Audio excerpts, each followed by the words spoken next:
Let's close things out with what's going on in North Carolina.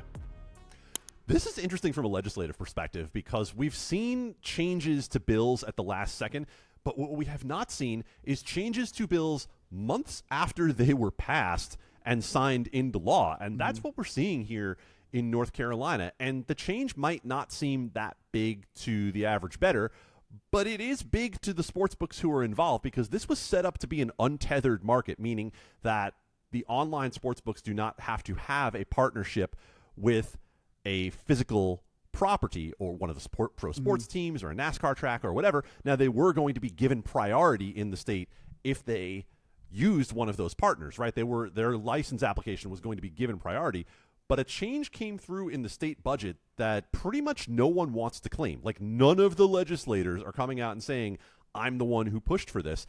That is going to tether online sports betting. That is going to require that these online sports books work with the professional sports organizations in the state. And so we started doing some digging and basically saying, well, who would want this? Well, clearly it's not the sports books who would want this. They don't want to have to pay someone else to be involved in the state. They don't want to have a middleman involved. They want to go through the state, pay their license fee, and let that be that.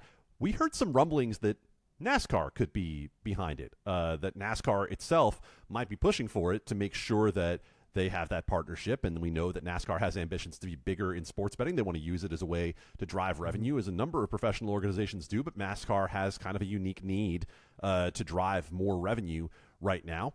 After that story posted, some other sources came back to us and said, maybe not NASCAR, but then they also didn't suggest to us who it would be. So just, I thought, a notable thing in terms of the legislative process that they used the state budget, which is being passed much, much later, and tied this change into the state budget, basically into something that's must pass to be able to get it done. Might not look like much on the surface, but it definitely changes the complexion of the market. And for those who were hoping for an early January launch, which is the earliest that it can launch, is essentially the last week of the NFL regular season, it is the sort of thing that can delay when the market is able to launch because you're talking about a different regulatory process and different organizations that might need to be vetted.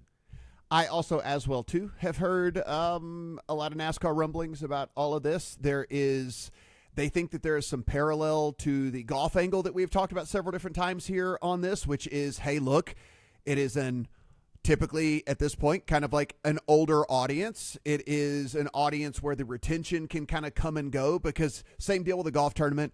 You don't necessarily have to sit and watch it for the entire time to get the gist of what's going on. You can kind of parachute in and out. Well, helicopter in and out, I should say. The same deal with NASCAR, right? I mean, it's a long race. You don't necessarily have to sit there and watch the whole time, but you add a gambling element to it. Could that attract maybe some new fans? Could that attract some younger crowd? And then also in-game betting, micro betting in-game, different stuff like that. Could that help with retention and stuff? Because as we know, Adam, these other sports, look at these television deals that the NBA and the NFL is getting, and they probably start to get scared, right? Because they're like, hey, we're going to get less money if they have to continue to give more money to the NFL, more money to the NBA. We need to figure out a way to make sure that this audience retention and the engagement and all the stuff that we can provide is at least level, if not increase. We certainly don't want it decreasing precipitously because that is really and truly a huge bottom line thing for these leagues. Yeah, and right now in most states that break it out, NASCAR betting is fractional, right? Yep. You're talking about, at best 1-2% overall.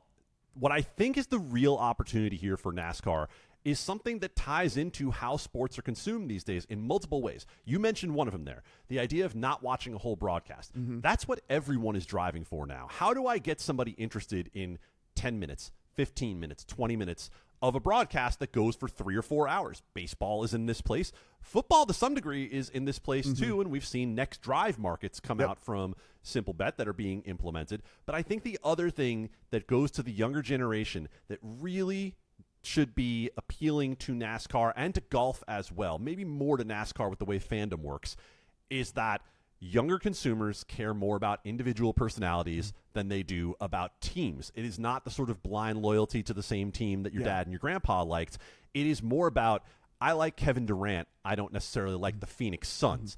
Well, when it comes to NASCAR, There's no better sport for that, right? Yeah. You pick your driver, and your driver is your guy. And that has to do much more with force of personality than it does with, well, my granddaddy was a Richard Petty fan. Well, okay, cool. Richard Petty's not racing anymore. So, that's the sort of thing that I think NASCAR finds appealing. Yeah, it'll be interesting. I do think that there's growth potential for both. And listen, I'm not a NASCAR guy myself, but I do see the growth potential from a gambling aspect, right? I mean, I do think that it could open the eyes to a different generation of bettors. And also, like you said, I think that if you can figure out a way, there's already futures bets, of course, like, who's going to win the Cup Championships, whatever. Maybe there's like micro in-season latch onto a driver stuff that can be figured out, right? The standings of the next 3 races or something, whatever, like stuff like that, to where you can keep the engagement high, but it's not necessarily, it's over the whole course of the season.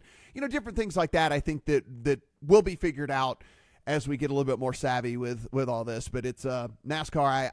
I'm glad you brought that up, because I had actually heard some rumblings about that as well. Guys, everything we talk about here you can find over on LegalSportsReport.com, and everything we do absolutely free. So whether you're consuming this over on YouTube, the video form, or on audio, if you wouldn't mind hitting the subscribe button, giving a thumbs up or a rating, or however you want to go about it, it really does help more people find this podcast, and we appreciate all the support that you guys give us out there. If you want to follow Adam over on the Twitter machine, at Adam Candee, 2 E's, no Y. For Adam, I'm Matt. Talk to you guys next week.